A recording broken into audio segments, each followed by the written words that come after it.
how to prepare yourself as an entrepreneur.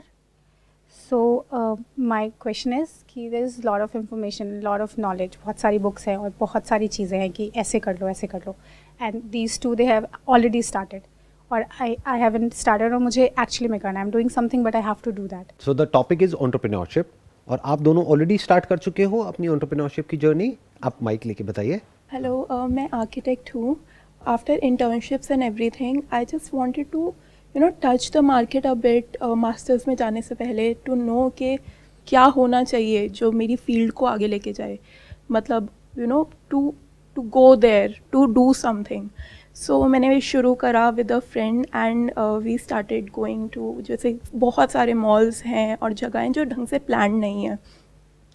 So we started मतलब उनके लोगों से, उनके जो उनके ओनर्स हैं उनसे बात करना and everything. So my journey was more of exploring. Before actually starting the journey I was just exploring. I was seeing कि क्या प्रॉब्लम क्या है और मुझे एक्चुअली में कहाँ पे हिट करना है.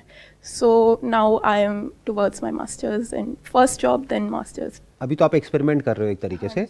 उसके बाद में आप अपना मास्टर्स कंप्लीट करोगे, उसके बाद में जॉब करोगे, उसके बाद में maybe you might get into entrepreneurship. जी बिल्कुल बिल्कुल. आप बताइए. सर मैं film maker turned engineer turned UX designer हूँ. तो मैं ऐप्स डिज़ाइन करता हूँ. कॉलेज के बाद मैं एक बहुत अच्छी कंपनी में था, बट मुझे रियलाइज़ हुआ कि यंग हूँ तो थोड़ा कुछ इंटरेस्टिंग करते. तो मुझे एक ईमेल आया एक कपल का, जो दे सेड कि फिजिकल इवेंट्स नहीं होंगे, वर्चुअल इवेंट्स होंगे. हमारा ये आइडिया है. मैं बोला हाँ मुझे डिज़ाइन करना है. तो 1 साल मैंने उनके साथ बैठ के डिज़ाइन करा. अब हम उसी स्टार्टअप को ग्रो कर रहे हैं. तो हमने सीड फंडिंग रेज करी है.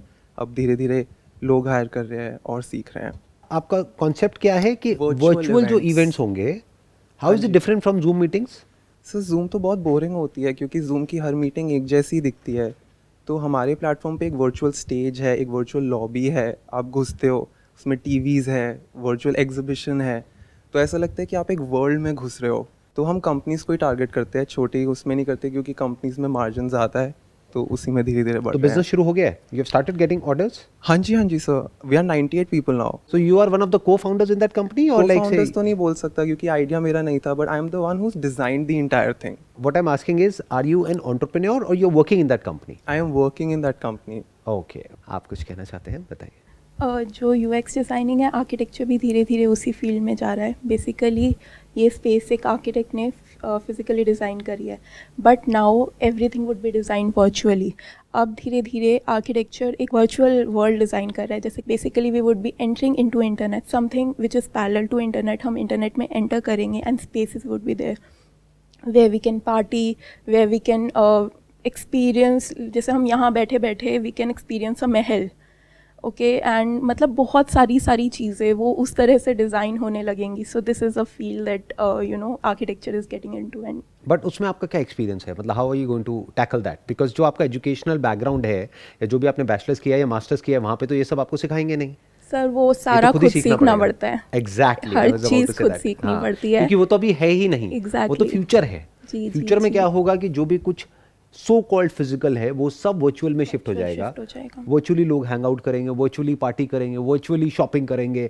वर्चुअली एक ऐसा एक्सपीरियंस होगा जिसको डिफरेंशिएट करना बहुत मुश्किल हो जाएगा रियल वर्ल्ड से.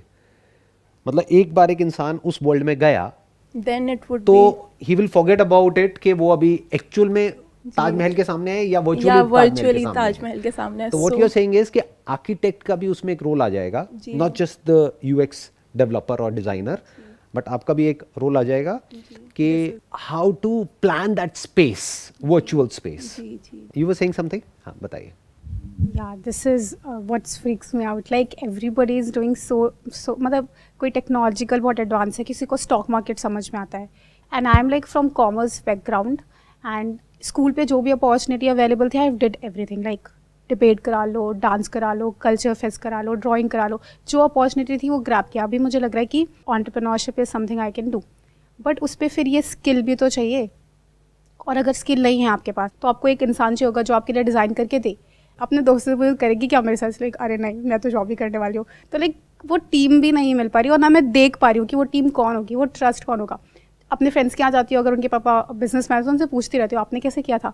बहुत अलग चैलेंजेस था, पापा से 20,000 लिए और खोल लिया होटल। फिर उनका चैलेंज भी सुनती हूँ कि अच्छा ट्रस्ट का चैलेंज। 20,000 रुपए में होटल खोल लिया उस टाइम, या ढाबा खोल लिया? ढाबा, हाँ, बट नाउ ठीक इट्स है, होटल। ठीक है। तो इट्स लाइक पूछती रहती हूँ, लेकिन मुझे ये समझ में आ गया है कि अभी के चैलेंजेस बहुत ज़्यादा अलग हैं और मैं उतनी इक्विप्ड नहीं हूँ, और उसके लिए मैं ये नहीं समझ में, मैं वो स्किल सीखने लग जाऊँ या किसी को हायर करूँ, और अगर हायर करूँगी तो मेरे पास कोई आएगा ही, क्योंकि मैं तो खुद स्टार्ट कर रही हूँ।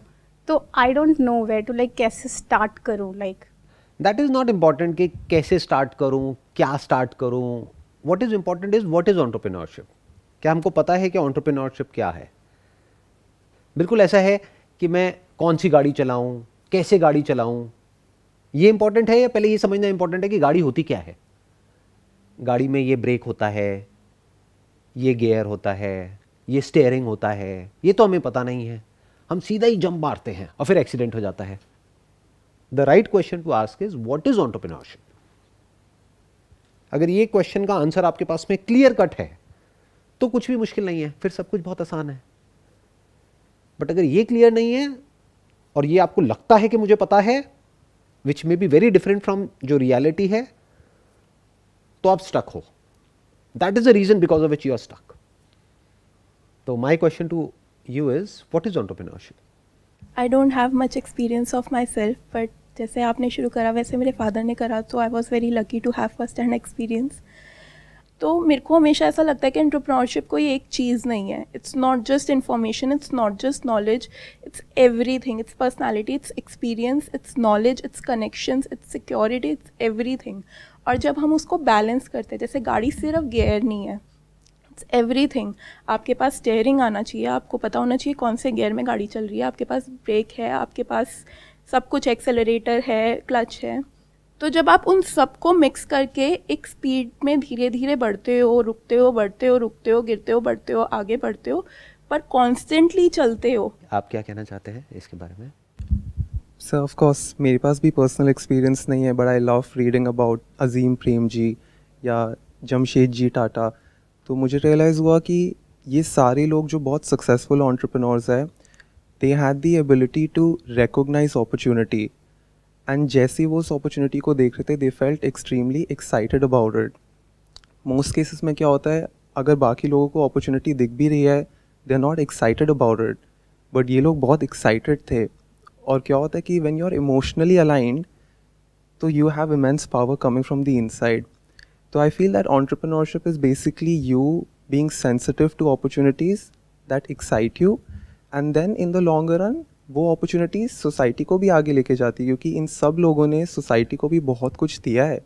Narayan Murthy ji, Azim Premji, they make fabulous donations. Donation से भी ज़्यादा जो अच्छा काम उन्होंने किया है या जो इंपॉर्टेंट काम किया है वो है कि दे हैव क्रिएटेड जॉब्स।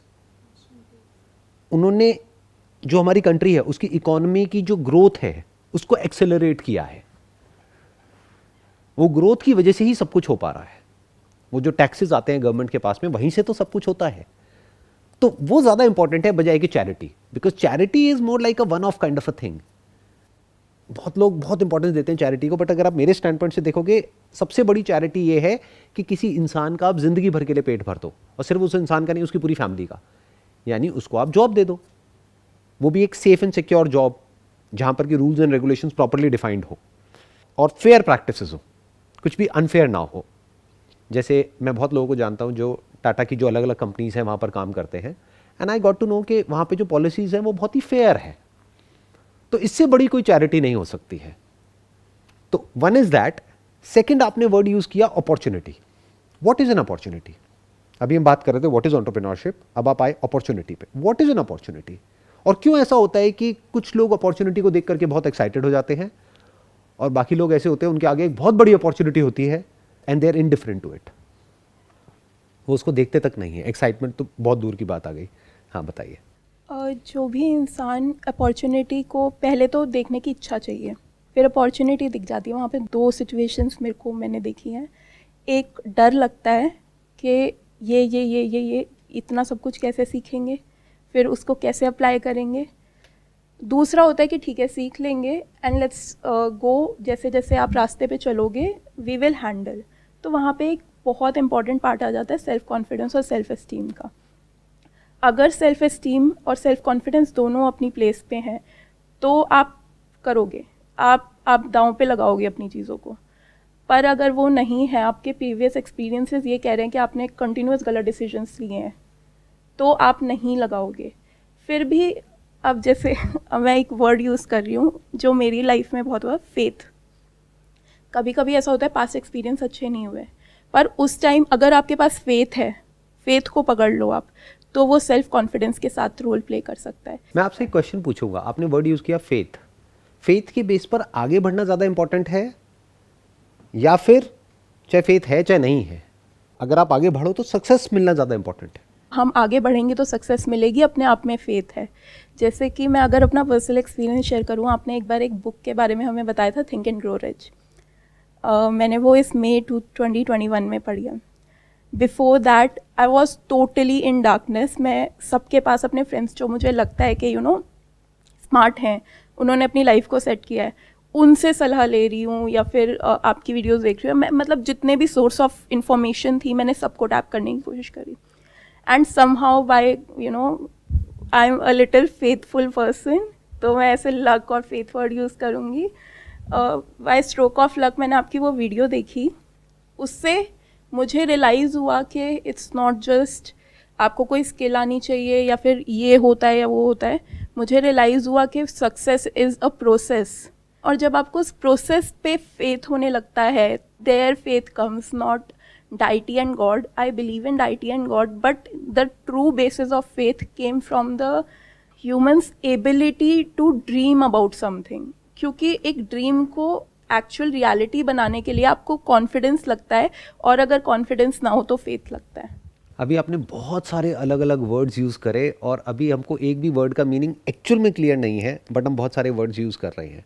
आप कॉन्फिडेंस वर्ड यूज़ कर रहे हो, फेथ वर्ड यूज़ कर रहे हो, अभी हमने इससे पहले बात करी एंटरप्रेन्योरशिप की, अपॉर्चुनिटी की। तो अभी इन वर्ड्स को हम छोड़ देते हैं। ये फेथ क्या है अपने आप में एक बहुत बड़ा टॉपिक है, मे बी इसके ऊपर पूरा का पूरा एक ब्रेनस्टॉर्मिंग सेशन हो सकता है कि जो भी बिजनेस करता है या करती है, उन सबको फेथ होता है तभी करते हैं। तो करना इंपॉर्टेंट नहीं है, क्योंकि 90% लोग फेल हो जाते हैं, और जो सक्सेसफुल होते हैं जरूरी नहीं है कि उनको फेथ होता है। So what is it? It is a problem that needs to be solved. सबसे पहले ये माइंड में क्लियर होना चाहिए, जिसको हम अपॉर्चुनिटी बोल रहे हैं वो अपॉर्चुनिटी नहीं है। इनफैक्ट अपॉर्चुनिटी के नाम पे बहुत बेवकूफ बनाया जा रहा है लोगों को। ये बहुत बड़ी अपॉर्चुनिटी है, हर कोई क्रिप्टो में पैसा लगा रहा है, तुम भी लगा दो, अपॉर्चुनिटी है बहुत बड़ी। Is that entrepreneurship? No. Then what is entrepreneurship?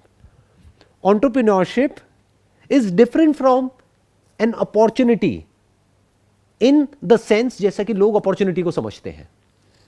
लोग तो गैम्बलिंग को भी अपॉर्चुनिटी समझ लेते हैं, लोग तो जो गेट रिच क्विक स्कीम्स होती है उसको भी अपॉर्चुनिटी बोलते हैं कि तुम्हारे लिए ये बहुत बड़ी अपॉर्चुनिटी है, देखो ये ज्वाइन करके तुम कितना पैसा कमा सकते हो, कितनी बड़ी अपॉर्चुनिटी है, किस बेस पे? मैंने कमाया तो तुम भी कमा सकते हो। क्या वो एंटरप्रेन्योरशिप है? It has got nothing to do with entrepreneurship. तो पहले अपॉर्चुनिटी के मतलब को एक्चुअल में समझते हैं क्या है। Opportunity is not gambling, opportunity is not going with the trend. जो सब कर रहे हैं वो करने लग जाओ, तो फिर वो अपॉर्चुनिटी कहां है? सोचने वाली बात है, कॉमन सेंस। जो सब कर रहे हैं अगर वही आप कर रहे हो तो उसमें अपॉर्चुनिटी कहां है? वहां तो कंपटीशन है। रियल अपॉर्चुनिटी मतलब क्या है? कोई ऐसी प्रॉब्लम जिसको या तो अभी कोई सॉल्व ही नहीं कर रहा है, या कर भी रहा है तो अच्छे से सॉल्व नहीं कर रहा है। ये प्रॉब्लम एक्चुअल में अपॉर्चुनिटी है, और ये ग्राउंड है एंटरप्रेन्योरशिप का। अगर इतना आपको समझ आ गया है तो आगे बढ़ने का फायदा है, नहीं तो हम बहुत सारी चीजों को मिक्सअप कर देंगे, हम वर्ड्स में उलझ करके रह जाएंगे। इस सब में फेथ का कोई रोल नहीं है। फेथ आपको नुकसान ज्यादा पहुंचाएगा, फायदा कम करेगा। क्योंकि फेथ के साथ क्या जुड़ा हुआ है? कॉन्फिडेंस। फेथ मतलब क्या? Which is coming out of darkness. एक है logic which is not in the realm of darkness. वहां पर आपको सब कुछ क्लियर दिख रहा है, जिसके बेस पे एक लॉजिकली एक प्लान बन रहा है। वहां पे किसी फेथ की जरूरत नहीं है। फेथ की जरूरत वहां पड़ती है जहां पर हमें क्लियर नजर नहीं आ रहा होता है कि क्या हो रहा है और क्या होने वाला है। और जब आपको नजर नहीं आ रहा है तो आगे बढ़ क्यों रहे हो? That is risky. रिस्क का ग्राउंड क्या है? Faith. Can you see that? What I am talking about? I am talking about entrepreneurship. What is that? Problem solving. जैसे मैथमेटिक्स है, उसमें फेथ की जरूरत है? नहीं है. उसमें क्या जरूरत है? Logic plus you need to understand the fundamentals plus practice plus you have to keep trying. हो सकता है कॉम्प्लिकेटेड प्रॉब्लम हो जिसका सोल्यूशन निकालने में कुछ दिन लगे, तो you don't need faith, you just need an understanding कि इसमें टाइम लगता है. It's a fact, it's not a belief कि टाइम लगता है. आप समझ रहे हो? जैसे रिलीजन और ये सारे जो कॉन्सेप्ट्स हैं, that is all based upon faith. क्यों? क्योंकि वो साइंस के दायरे में नहीं है. But entrepreneurship is in the realm of science. It is science. एक प्रॉब्लम को सॉल्व करना इज साइंस. इंटेलेक्चुअल जो कॉन्सेप्ट्स हैं, that has got nothing to do with science. That is like more like intellectual stimulation, intellectual speculation. In fact, speculation is not opportunity. Speculation में you need a lot of belief. और वो आपको फंसा देता है कि आज मैं ये स्टॉक मार्केट में इस शेयर के ऊपर पैसा लगा रहा हूँ, मुझे पूरा भरोसा है कि ये 10 गुना हो जाएगा. तो ये सब क्या है? This has got nothing to do with entrepreneurship. Entrepreneurship की जो शुरुआत होती है, that is to identify a problem, maybe in your life और समवन एल्सेस लाइफ, और उस प्रॉब्लम को बहुत ही सिंपल तरीके से, आसान तरीके से सॉल्व करना. That is entrepreneurship. जैसे मान लो पानी की वजह से लोगों को बीमारियां हो रही हैं, पानी गंदा है, तो एंटरप्रेन्योरशिप का मतलब क्या हुआ? अपॉर्चुनिटी को देखना और एक्साइटेड होना ना. एंटरप्रेन्योरशिप मीन्स इस प्रॉब्लम को समझना कि एक जेन्युइन प्रॉब्लम है. क्या हो अगर हम साफ पानी दें और उसका एक रीजनेबल अमाउंट चार्ज करें? हो गई बिजनेस की शुरुआत. जैसे मेरे करियर की शुरुआत कैसे हुई? मैंने मॉडलिंग से अपना करियर शुरू किया. देखा मॉडलिंग में क्या प्रॉब्लम है. 90% से ज़्यादा जो मॉडलिंग एजेंसीज होती हैं उस टाइम भी और आज भी, वो फ्रॉड है, जेन्युइन नहीं है. वो बेवकूफ़ बनाती हैं लोगों को, पैसे ले लेती हैं लेकिन काम नहीं देती है. ये क्या है? एक प्रॉब्लम है जो मैंने फेस करी. तो मैंने कहा क्या हो कि अगर एक जेन्युइन प्लेटफॉर्म उनको प्रोवाइड किया जाए. अब वो प्रोवाइड करने के लिए मुझे क्या चाहिए? फोटोग्राफी सीखनी पड़ेगी. सीख ली. क्या उसके लिए मुझे 4 साल का फोटोग्राफी का कोर्स करना पड़ेगा? Not required. कोई पूछता ही नहीं है कहाँ से किया, कितने का किया, 2 हफ्ते का किया, बस. उस प्रॉब्लम को सॉल्व करना शुरू किया. फिर जब उस प्रॉब्लम को सॉल्व करना शुरू किया, तब मुझे समझ आया कि ये अकेले मेरी प्रॉब्लम नहीं है, कुछ लोगों की प्रॉब्लम नहीं है, ये तो बहुत लोगों की प्रॉब्लम है, ये तो सबकी प्रॉब्लम है, ये हजारों लाखों लोगों की प्रॉब्लम है. तब जब मुझे वो नजर आया तो मेरी जो विजन है वो बड़ी होने लग गई. बिल्कुल ऐसा है जैसे मैं कुएं से निकल करके एक नदी में चला गया, फिर देखा अच्छा ये तो और बड़ा है, फिर एक समुद्र में चला गया. ये getting where I am coming from. ऐसे बिजनेस बड़ा होता है. हम क्या गड़बड़ करते हैं? हम हैं एक्चुअल में कुएं में और बातें करते हैं समुद्र की कि मैं ये करूंगा, मैं वो करूंगा, मैं वो करूंगा, उसके लिए मुझे ये चाहिए, वो चाहिए. अरे भैया पहले कुएं को तो कॉन्कर कर लो. कुएं की जो प्रॉब्लम है उसको तो सॉल्व कर लो. बाद में नदी की प्रॉब्लम के बारे में सोचना जब आप एक्चुअल में नदी में पहुंच जाओगे. ऐसे स्टेप बाय स्टेप बड़े आराम से समझना होता है. जैसे आपने निरमा ब्रांड के बारे में सुना होगा. उनकी शुरुआत कैसे हुई थी? मतलब शायद पढ़ा था ये साइकिल पे लेकर बेचने जाते थे, लाइक. हाँ. अब ये स्टोरी सही है या नहीं है आई डोंट नो, बट जो भी आप कह रहे हो मैंने भी वही सुना है कि वो साइकिल पे ले करके अपना कुछ बनाया और बेचते थे घर घर जा करके. तो लोग उनसे क्यों खरीदते थे? क्योंकि जो और कंपनीज की जो सोप्स आती थी वो या तो महंगी थी या फिर वो इतना अच्छा काम नहीं करती थी.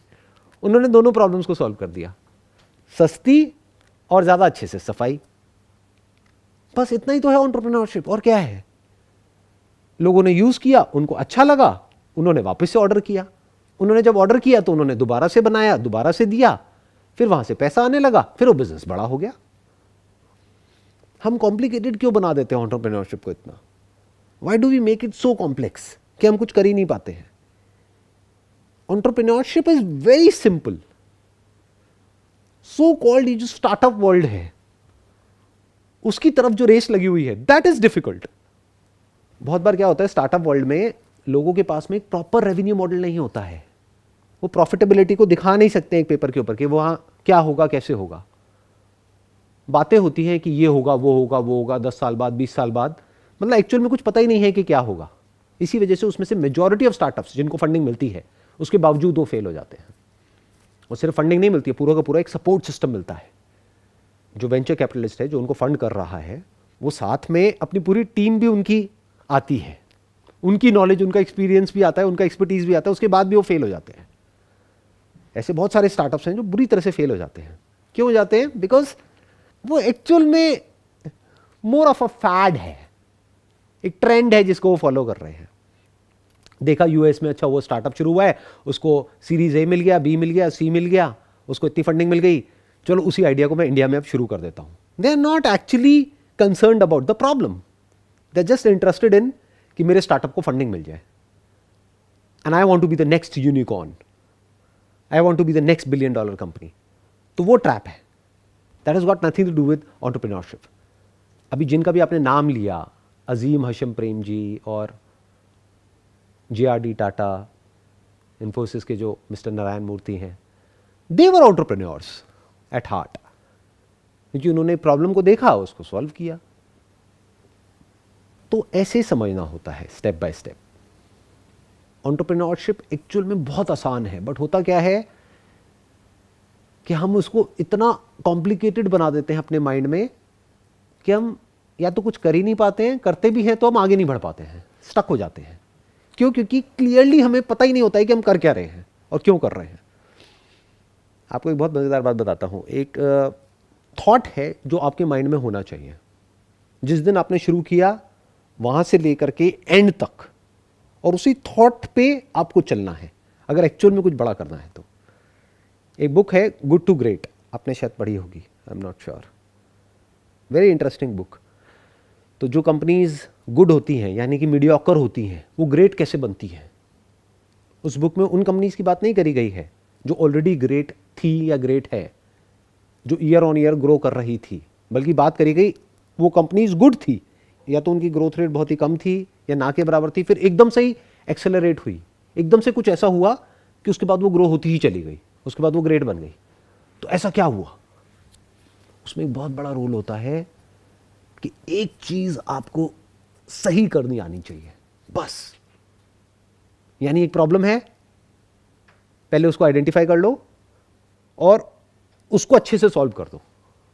बट ज्यादातर केसेस में क्या होता है, प्रॉब्लम होती ही नहीं है, अपॉर्चुनिटी होती है, सो कॉल्ड अपॉर्चुनिटी। मतलब क्या? उसका ग्राउंड क्या है? आपकी ग्रीड, यानी आपको कुछ नजर आ रहा है विच मे और may not be based upon reality, ground reality से बिल्कुल अलग है।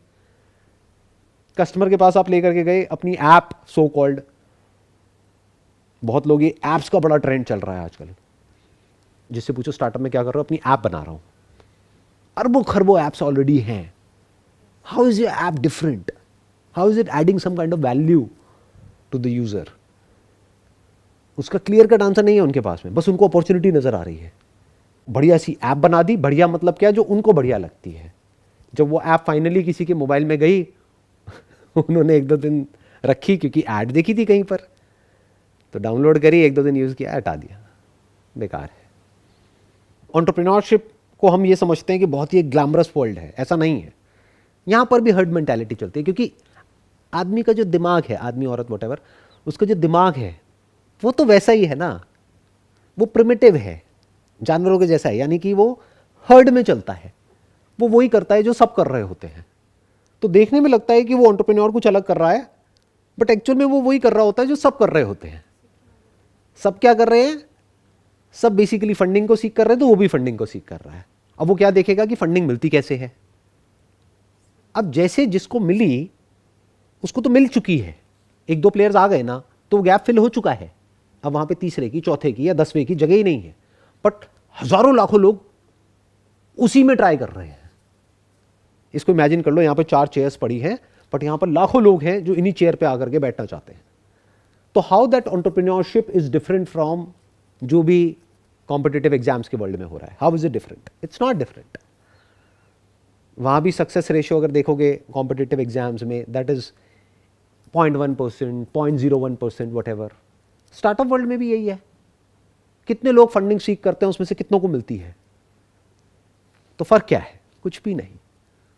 बट मैं जिसकी बात कर रहा हूं, that has got nothing to do with speculation, that has got nothing to do with following a trend, that has got nothing to do with so called opportunity, that is simple problem solving.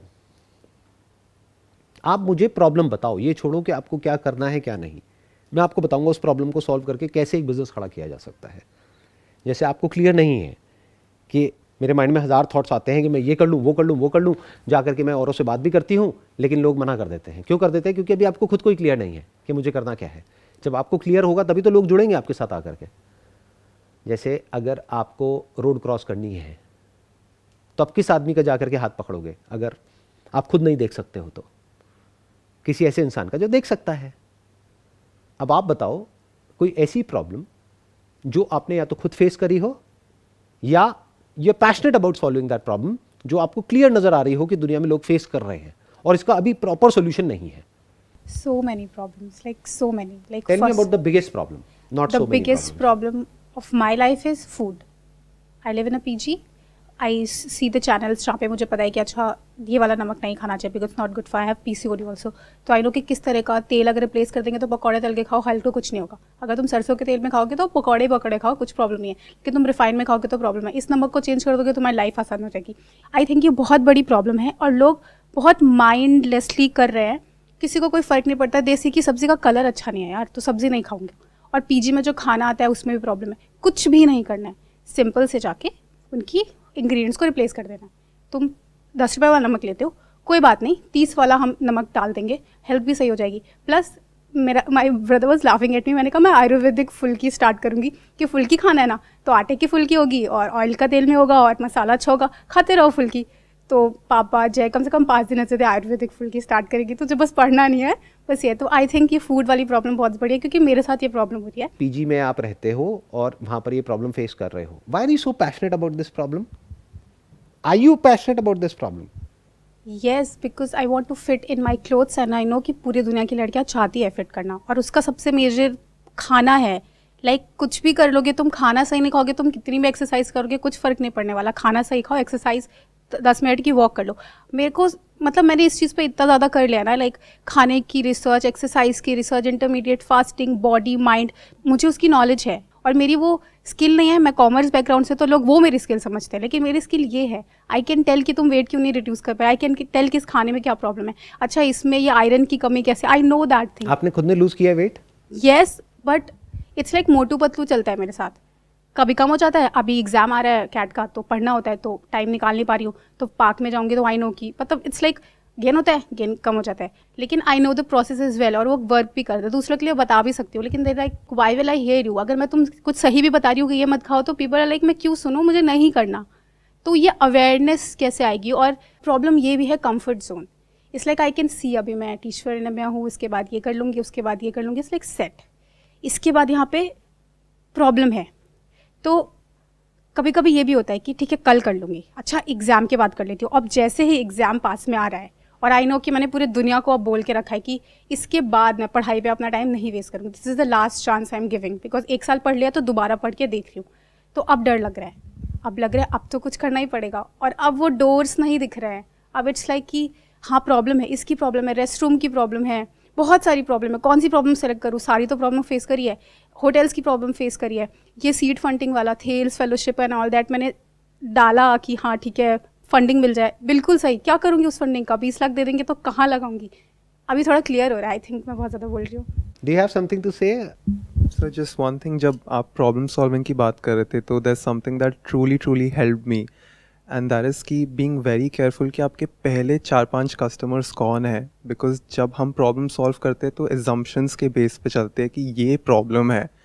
फिर जब आप पहले 5 customers से बात करते हो तो आपको रियलाइज़ होता है कि ये सारी एजम्पशंस थी और प्रॉब्लम कुछ और थी.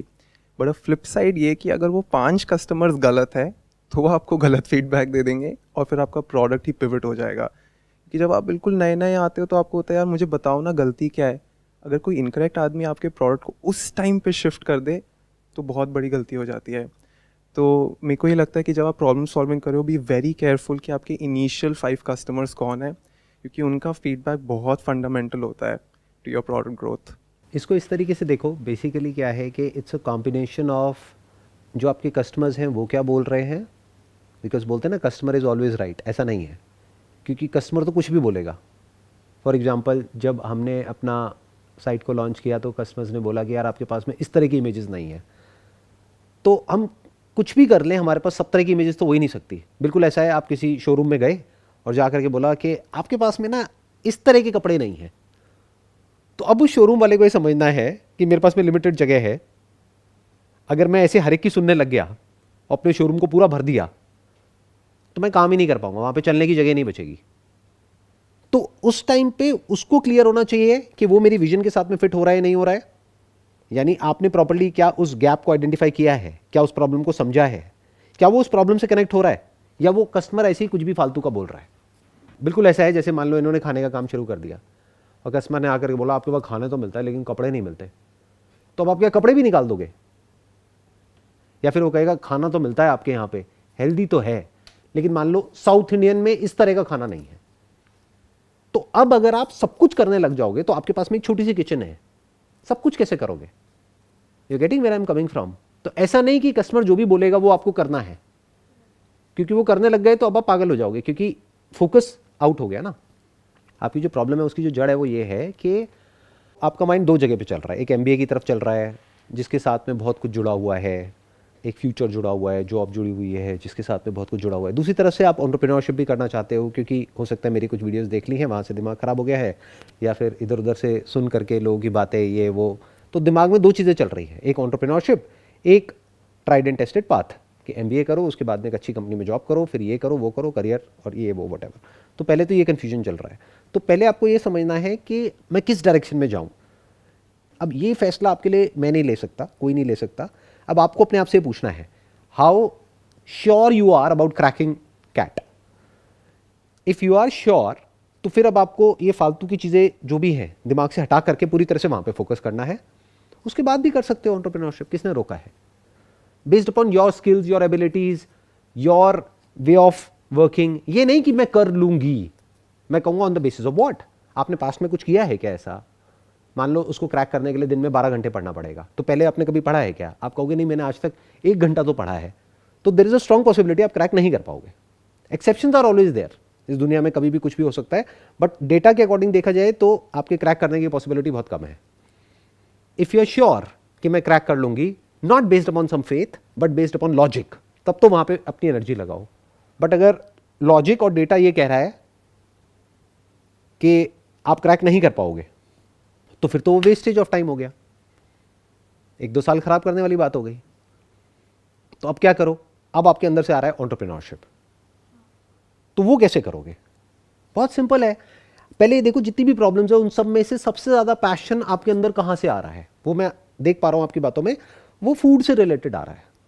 तो आज की डेट में तो बहुत आसान है, जैसे पहले अगर आपको करना होता तो बहुत मुश्किल था, आपको एक डिलीवरी बॉय भी चाहिए या खुद डिलीवर करना पड़ेगा। देखो बिजनेस में 4 चीज़ें होती हैं, product, place, price and promotion. Product आपके माइंड में क्लियर है कि प्रोडक्ट क्या है, हेल्दी खाना, टेस्टी खाना, सस्ता खाना, तीनों चीज़ें होनी चाहिए उसके अंदर। प्रमोशन की आपको ज़रूरत नहीं है, क्यों? क्योंकि अब आपको घर घर जाकर के बेचना नहीं है। अगर एक मार्केट प्लेस पे आप आ जाते हो, जैसे स्विगी है, जोमेटो है, अगर उस पर आप आ जाते हो तो उसके बाद में आपको मार्केटिंग की ज़रूरत नहीं है, आपको डिस्ट्रीब्यूशन की ज़रूरत नहीं है। कोई आपके घर से पिक करेगा, वो डिलीवर करेगा, वो अपने चार्जेस लेंगे डिलीवरी के। तो अब आपके लिए क्या रह गया? सिर्फ प्रोडक्ट और प्राइस। प्राइस भी इतना बड़ा चैलेंज नहीं है, क्योंकि शुरू में आपको क्या करना है कि जो अफोर्डेबल हो आपके खुद के लिए या आपकी फ्रेंड सर्कल में, इसमें उसमें, वो आप उनसे डिस्कस कर सकते हो। कभी भी किसी से ये मत पूछो कि मुझे करना चाहिए या नहीं करना चाहिए, वहां फंस जाओगे। आप अगर अपने रिलेटिव से, अपने घर वालों से ये पूछोगे ना कि आइडिया कैसा है, तो वो क्वेश्चन ही गलत है। Ask them a specific question कि अगर आपको यहां से अपना खाना मंगाना है डेली, क्योंकि एक बार मंगाए तो आपको क्या मिला? कुछ भी नहीं। आपको क्या चाहिए? जो लोग पीजी में रह रहे हैं वो डेली मंगाए और तीनों टाइम मंगाए, या चलो ब्रेकफास्ट खुद भी कर लेते हैं तो लंच और डिनर आपसे मंगाए। तो अगर डेली के ऐसे 100 कस्टमर भी आपको मिल गए, जो बहुत ज्यादा नहीं है, अगर दिल्ली की बात करी जाए तो लाखों स्टूडेंट्स हैं जो पीजी में रह रहे हैं, तो ये प्रॉब्लम सबकी है। उन लाखों में से आपको कितने चाहिए, कैलकुलेट करते हैं। अगर 100 मिल गए आपको जो लंच और डिनर आपसे मंगा रहे हैं, एवरेज प्राइस क्या होगा? वैसे टिफिन का 60 मानो आप 60 ही रखते हो, वो तो बैकवर्ड इंटीग्रेशन कर लेंगे, कॉस्टिंग पे हम कम कर लेंगे ना।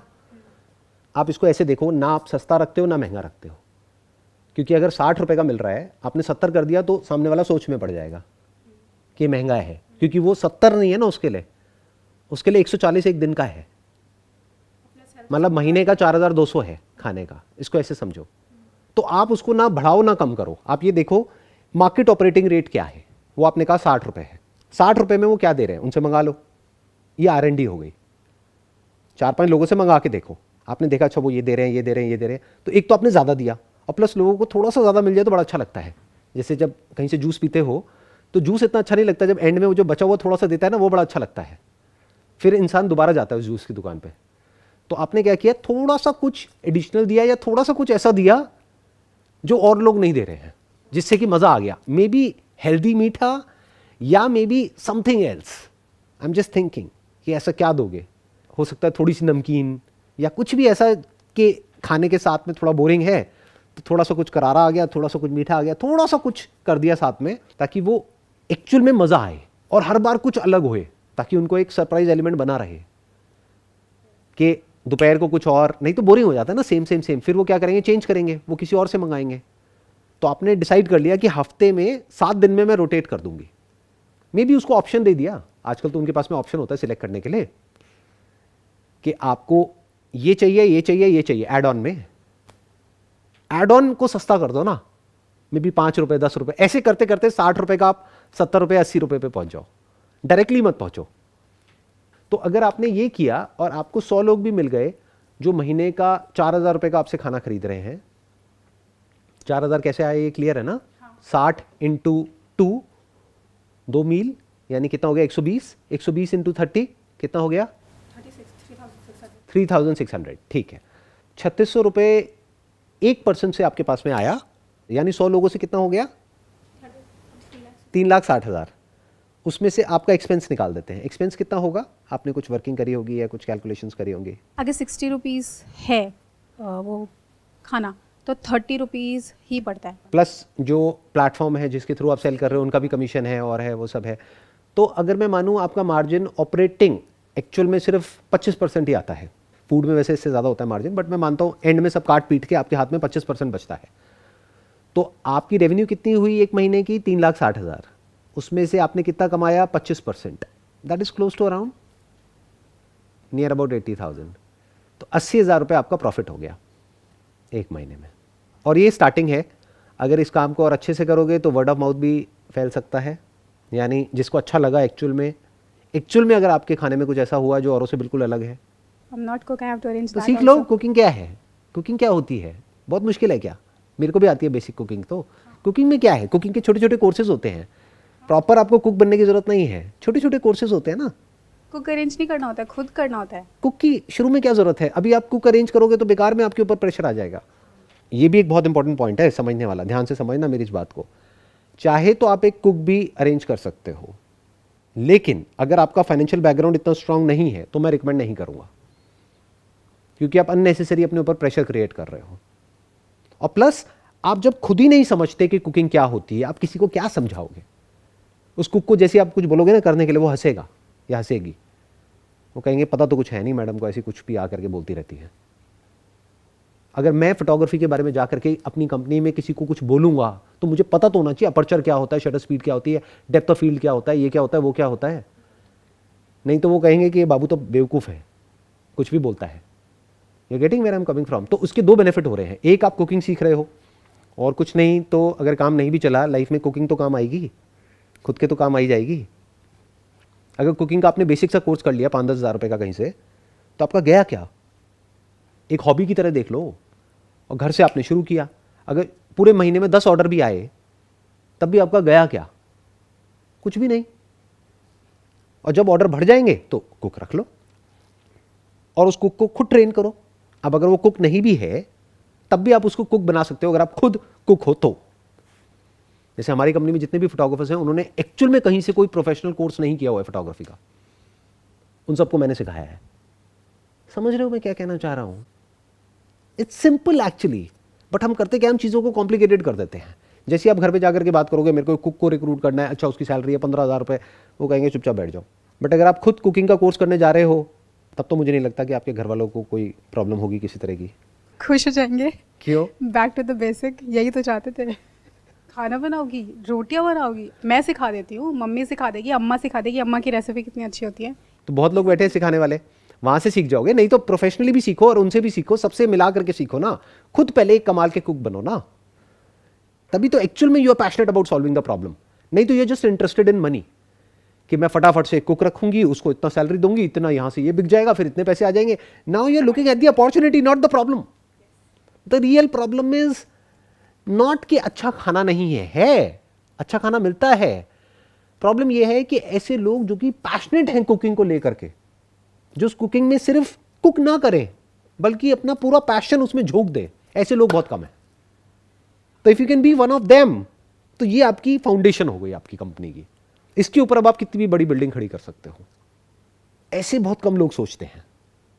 करते क्या है, बिजनेस को इतना कॉम्प्लिकेटेड बना देते हैं। मैं क्या कर रहा हूं, सिंपल करता चला जा रहा हूं, बिल्कुल सिंपल। आसपास में पैम्फलेट निकलवा दो, न्यूज़पेपर्स आते होंगे आपके घर के आसपास में, यहाँ पे वहाँ पे, उसमें पैम्फलेट डलते हैं। मानो एक पैम्फलेट पड़ा आपको 50 पैसे का, तो 10,000 पैम्फलेट कितने के हो गए? 5,000 रुपए के। 5,000 पैम्फलेट्स आपने बंटवाए किसी ऐसे एरिया में अपने घर के आसपास में जहाँ पे आपको पता है पीजीज बहुत ज़्यादा हैं। पीजीज का भी एक हब होता है। कुछ ऐसे एरियाज़ हैं दिल्ली में जहाँ पे बहुत ज़्यादा पीजीज हैं वहाँ पर, तो स्पेसिफिकली वहाँ पे हेडलाइन में मेंशन करो। तो अगर इस तरह से आप आगे बढ़ते हो और इस तरह से आगे चलते हो तो ना तो कोई रिस्क है। टाइम रिस्क है। टाइम क्यों रिस्क है? क्योंकि अगर आपने उसको रूल आउट कर दिया है, इसीलिए मैंने शुरुआत में आपसे क्या पूछा कि if you are confident about cracking CAT. No, that's not the problem. Problem is कि पहली बात तो फेलियर का एक वो रहता है कि फेल हो गए तो क्या, प्लस ये जो माइंडसेट है कि तुमने इतने साल से सेम चीज़, लाइक मेरे पापा एग्जांपल देते हैं कि तुम 99 रन बनाने के बाद तुम कह रही हो कि अब तुम्हें बैटिंग नहीं करनी है, तो तुम पूरे ज़िंदगी पढ़ ही क्यों रही हो अगर तुम्हें कुछ अलग करना है।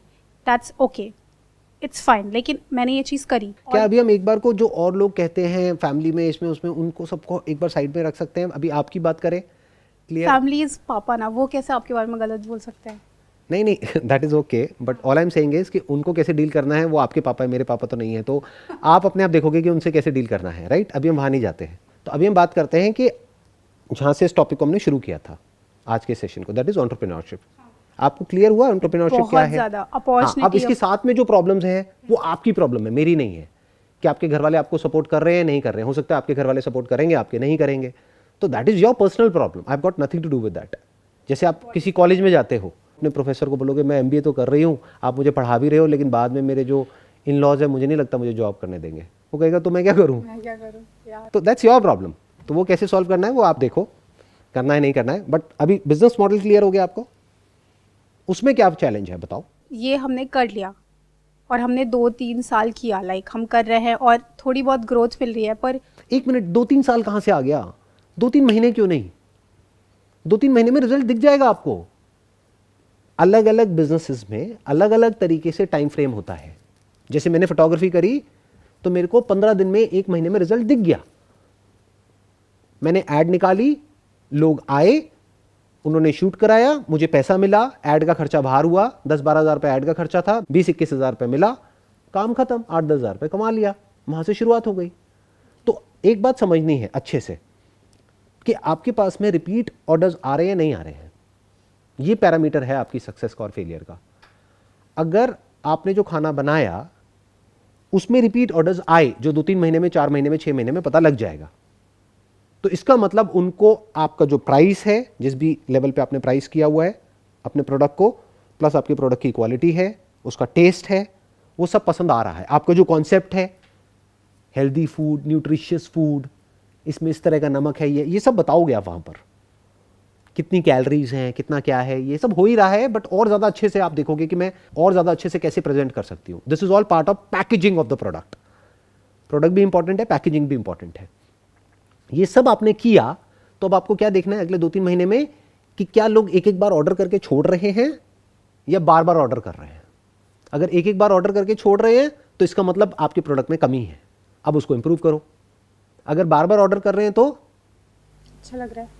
अच्छा लग रहा है। अब अगर 10 को अच्छा लग रहा है तो क्या 100 को नहीं लग सकता? क्या 1000 को नहीं लग सकता? 10,000 को नहीं लग सकता? कितना बड़ा बिजनेस मॉडल है, कितने पीजीज हैं पूरे इंडिया में, उन सबको आप केटर क्यों नहीं कर सकते? ऐसे बड़ा सोचते हैं। अभी प्रॉब्लम क्या है कि मैंने शुरुआत छोटी करी है तो आप छोटा ही सोच रहे हो, आपको लग रहा है कि ये यहीं तक अटक जाएगा। ऐसा नहीं है, एक कदम से शुरुआत करी है, लेकिन इसका मतलब ये थोड़ी है कि हम एक कदम ही चल सकते हैं। एक एक कदम करके हम हजारों किलोमीटर तक चल सकते हैं ना। तो दूर तक देखो क्या हो सकता है। अगर आपके पास 10 लोगों के भी रिपीट ऑर्डर्स आ सकते हैं रेगुलरली, तो समझ जाओ कि you are in for something very big. 10 के आ सकते हैं तो 100 के भी आ सकते हैं, 1000 के भी आ सकते हैं, 1 लाख के भी आ सकते हैं। मतलब जो हमने पैसे की बात करी, 80,000 रुपये महीना नहीं है, फिर वहां पर 8 लाख रुपए महीना है, अगर यहां तक आप सोच पा रहे हो तो। बिजनेस मॉडल आपको क्लियर हो गया? Very much. It was pleasure talking to all of you. Wish you all the best.